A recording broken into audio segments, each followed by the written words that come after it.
ओम नमः शिवाय। ओम नमः शिवाय। शिव हरि बच्चों, बोलो श्री कृष्ण भगवान की जय। सदा भवानी दाहिने सम्मुख रहो गणेश रामा, सम्मुख रहो गणेश। पांच देव रक्षा करो, ब्रह्मा विष्णु महेश सियापति राम। जय जय राम। मेरो मन बसियो सीताराम। राम नगरिया राम का व्यस्त गंगा तीर। राम नगरिया राम के बसते गंगा तीर। रामा बसते सरयू तीर। चौकी हनुमत वीर की, राम जी चौकी हनुमत वीर की। बोलो सियापति रामचंद्र भगवान की जय हो। अपने अपने माता पिता की जय, अपने अपने गुरुदेव महाराज की जय, शिव पार्वती की जय, शिव पुराण की जय। शिव पुराण में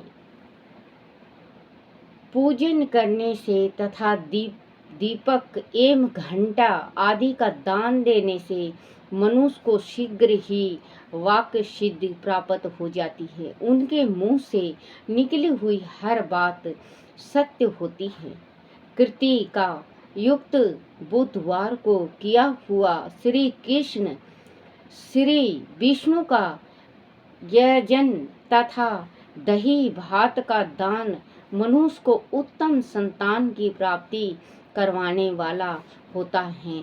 बच्चों, ये जो संसार में दान है, जो दान दिया जाता है, जैसे बुधवार का दान बताया, इसमें शनिवार का बताया, इतवार का बताया, हरे ये सातों बारों का दान है। भात का दान है। भात चावल को कहते हैं। चावल, उसको छत्तीसगढ़ में तो भाती कहते हैं। इसको चावल को, बना हुआ चावल, कच्चा को चावली कहेंगे और बना हुआ को भात कहते हैं। लेकिन हरियाणा के साइड थोड़ा चावली कहते हैं। बना हुआ को भी चावल कहते हैं, कच्चे को भी चावल कहते हैं।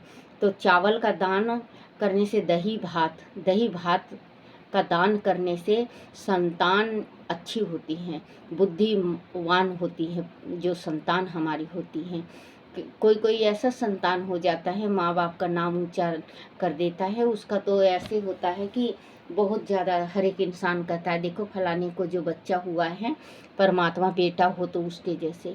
और किसी किसी के करनी का फल होता है, जो हम पिछले जन्म में करके आए हैं तो अब की हमें भुगतना पड़ता है। तो जो पिछले जन्म का किया हुआ का हमें भुगतान भुगतना है, तो वो बच्चा गलत हो जाएगा। बच्चा गलत होता है तो पड़ोसी अड़ोसी अगल के बगल के संसार में हर एक जने ये कहेंगे परमात्मा इससे अच्छा तो बांझ रहती, इससे अच्छा तो बांझ रहता, इस ऐसा संतान से तो परमात्मा बांझ रहता। क्योंकि संतान ऐसा गलत कदम उठा देता है और उससे छूटती नहीं है वो आदत, तो माँ बाप रिश्तेदार अड़ोसी पड़ोसी भाईचारा सारे उसको कोसने लगते हैं। तो आप बच्चों दान दिया करो, दान करो, भक्ति करो, शिव जी का पूजन करो। क्योंकि जो ये शिव जी में, ये शिव पुराण में जो कुछ भी बताया है वो बिल्कुल सच है। और आप ध्यान से सुनो, आपके पास हो तो आप पढ़ो और अमल करो। क्योंकि बच्चों मैं अनपढ़ हूँ, मैं बिल्कुल अनपढ़ हूँ, मैं एक क्लास भी नहीं गई हूँ। मुझे शिव शंकर भगवान ने जो थोड़ा सा ज्ञान दिया है, जो मेरे कान्हा भाई हैं, कान्हा को मैंने भाई बना रखा जी। ये छोटा सा लड्डू गोपाल को मैं दिखाती हूँ तो ये मेरा भाई है। तो मैं छोटा सा, ये मेरा कान्हा भाई जो मुझे ज्ञान दिए हैं, जो माँ शक्ति ने ज्ञान दे रखा, वो आप लोगों तक लाती हूँ।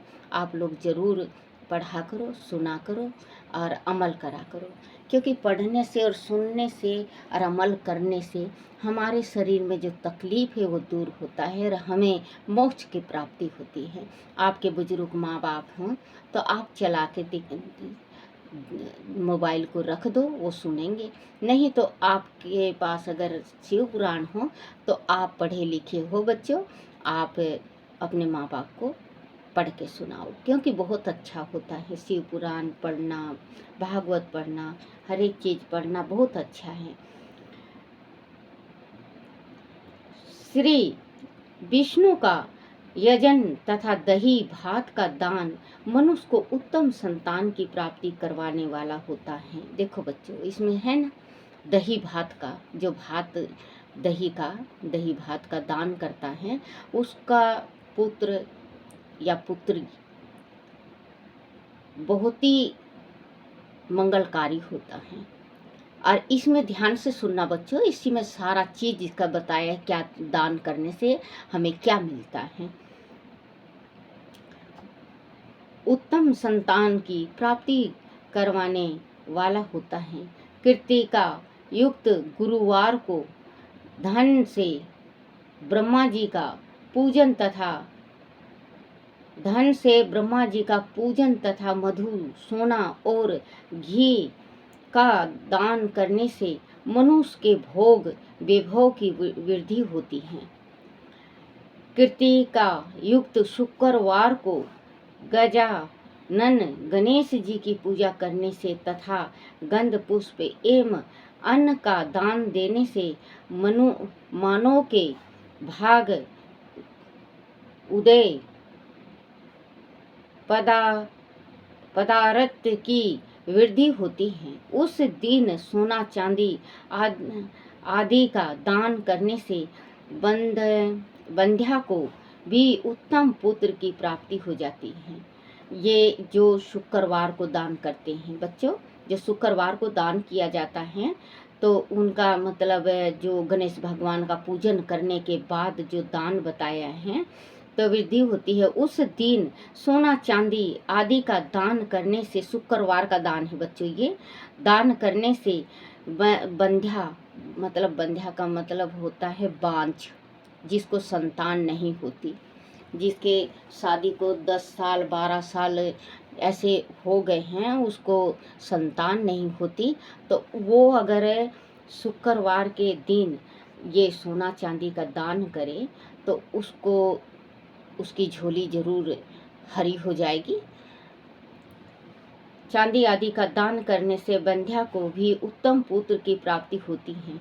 कृतिका युक्त शनिवार को दिग्पालों की वंदना, दिग्गजों, नाग और सेतुपालों का पूजन, त्रिनेत्रधारी रुद्र, पापहारी विष्णु तथा ज्ञानदाता ब्रह्मा का आराधना और अनंतरी एवं दोनों अशिवानी कुमारों का पूजन करने से रोग दुर्ग मृत्यु एवं अकाल मृत्यु का निवारण होता है तथा तत्कालिक व्याधियों की शांति हो जाती है। नमक, लोहा, तेल और उड़द आदि का त्रिकुटु, सोंठ, पीपल और गोल मिर्च, फल, गंध और जल आदि का तथा घृत का मतलब घी होता है बच्चों, घृत आदि द्रव्य पदार्थों का और स्वर्ण, मोती आदि कठोर वस्तुओं का भी दान देने से स्वर्ग लोक की प्राप्ति होती है। इसमें नमक आदि का मन कम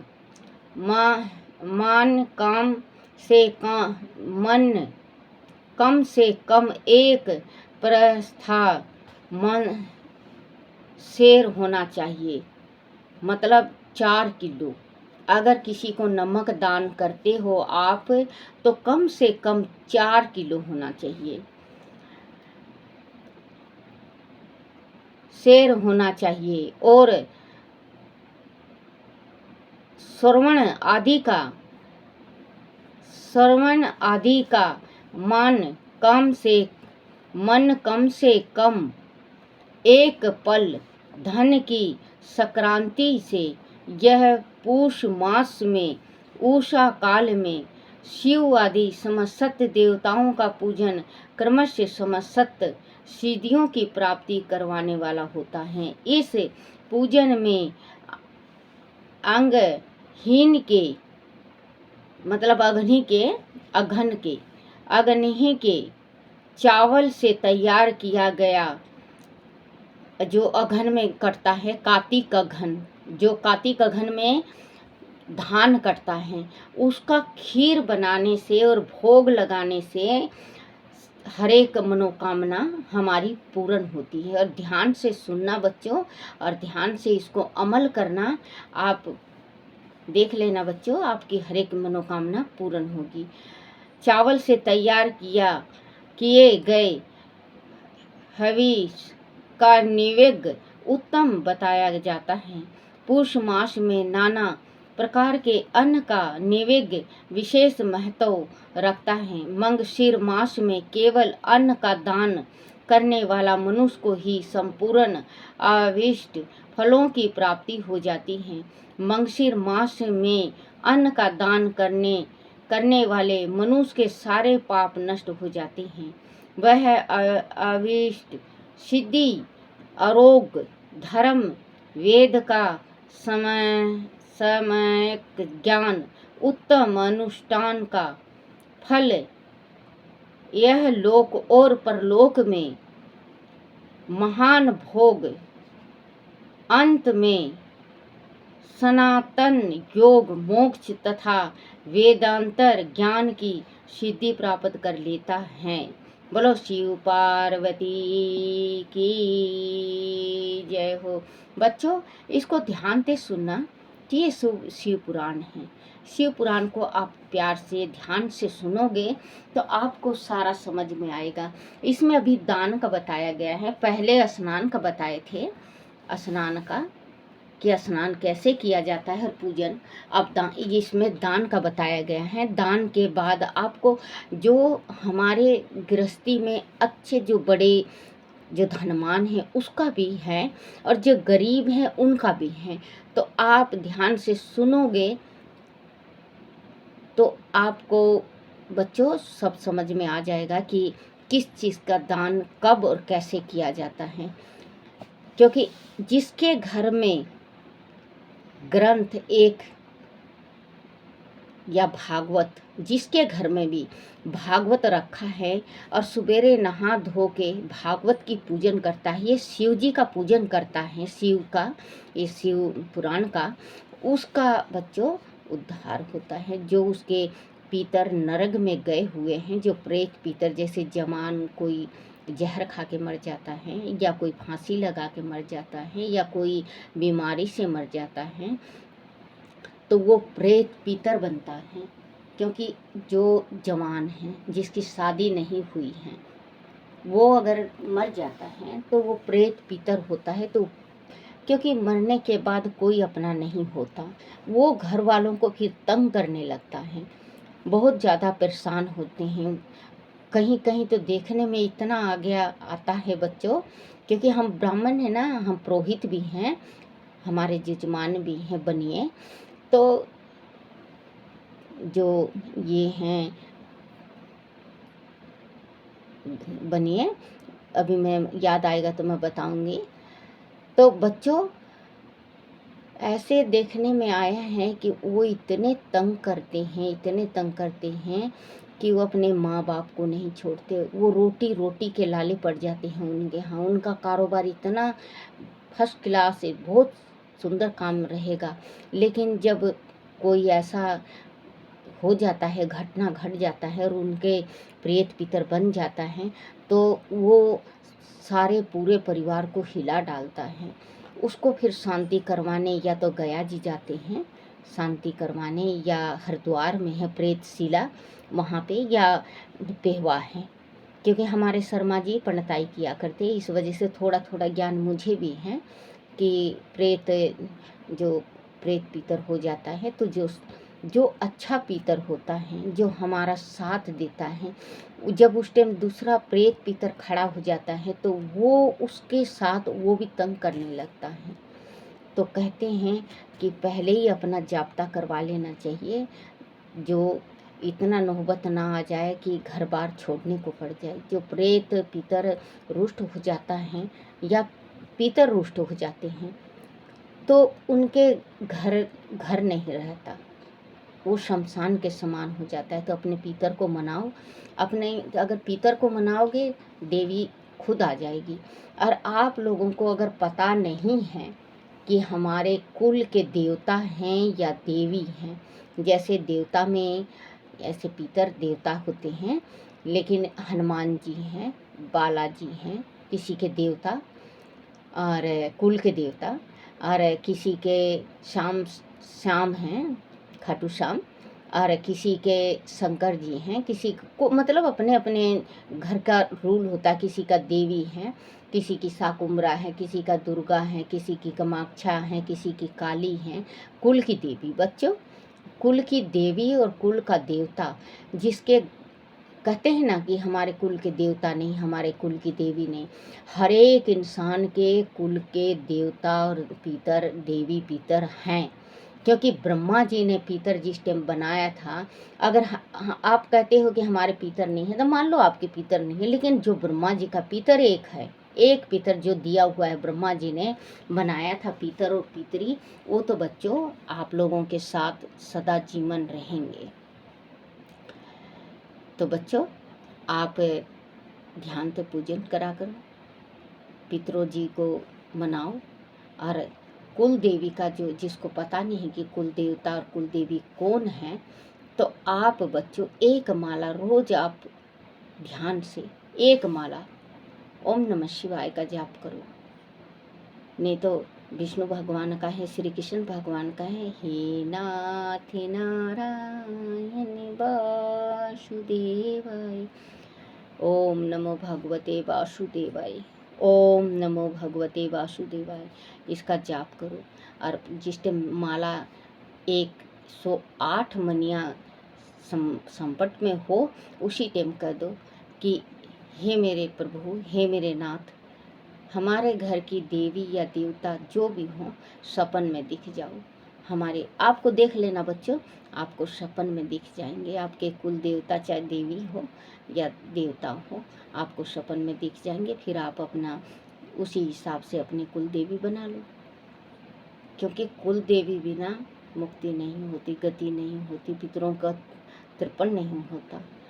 तो बच्चों आप लोग शिव पुराण को सुनो, पढ़ो और अमल करो। बोलो शिव पार्वती की जय।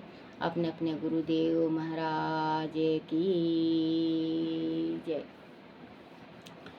ओम नमः शिवाय, ओम नमः शिवाय, ओम नमः शिवाय बाबा, ओम नमः शिवाय, ओम नमः शिवाय भोले, ओम नमः शिवाय, ओम नमः शिवाय शंकर, ओम नमः शिवाय, ओम नमः शिवाय, ओम नमः शिवाय, शिवाय नमो, शिवाय नमो, शिवाय नमो, शिवाय नमो, शिवाय नमो।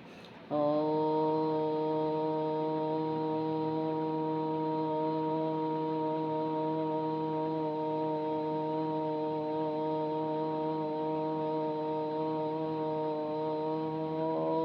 नमः शिवाय।